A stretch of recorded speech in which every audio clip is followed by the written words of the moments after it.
శక్తివో. ఒకరి ఆలోచనలు ఎలా ఉంటాయో అతని బాహ్యరూపం కూడా అలాగే ఉంటుంది.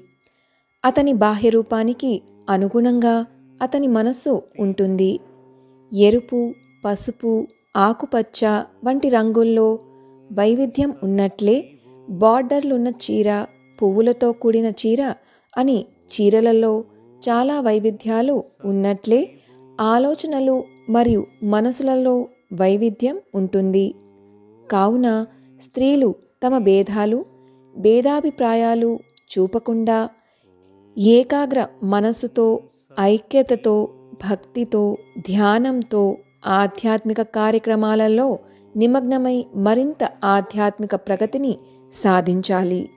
దీని వివరణ ఏమనగా, మనిషి తన ఆలోచనల ఆధారంగా దుస్తులు ధరించడం మరియు ప్రవర్తించడం ఉంటుంది.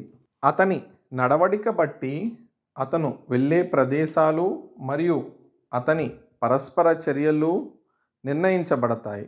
ఈ పరస్పర చర్యల ఆధారంగా అతని మనస్సు ప్రభావితమవుతుంది. ఇది ఒక వలయం లాంటిది. పుర్రెకో బుద్ధి, జివ్వకో రుచి అనే సామెత ఉంది. అంటే ప్రతి వ్యక్తి భిన్నంగా ఉంటాడు. ఇక్కడ అమ్మ యొక్క ముఖ్య సలహా ఏమిటంటే, భేదాలను మరచి మహిళలు ఆధ్యాత్మికతలో తమను తాము నిమగ్నం చేసుకోవాలి. సహకారంతో కలిసి పనిచేయాలి. వారు తమ మనస్సులను కేంద్రీకరించడం ద్వారా అమ్మ యొక్క మార్గదర్శకత్వాన్ని జాగ్రత్తగా అనుసరించడం ముఖ్యం. తద్వారా ఆధ్యాత్మిక పురోగతిని కూడా సాధించాలి. వారు అమ్మపై దృఢంగా అంకిత భావంతో ఉండాలి మరియు క్రమం తప్పకుండా ధ్యానం చేయాలి. ఓం శక్తి. శక్తిమాల వేసుకుని అమ్మ దగ్గర వేడుకుని శక్తి పీఠం చూడరారండి. బాధలని తీరుటకు శక్తిలంతా ఒకటై సన్నదిని వెతికిరారండి. ఓం శక్తి.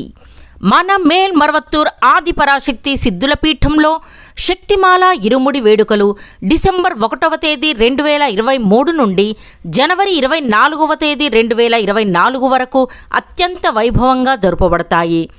జనవరి 25వ తేదీ 2024న తైపూస జ్యోతి ఉత్సవం జరపబడుతుంది.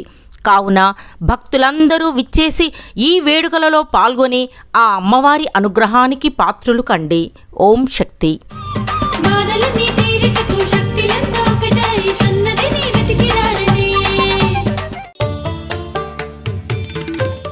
ఆధ్యాత్మికంలో ఎదగాలి అంటే మన బంగారు అమ్మ తెలుగు యూట్యూబ్ ఛానల్ను తప్పక సబ్స్క్రైబ్ చేసుకోండి. అమ్మ సూచించే మార్గాన్ని అనుసరించండి.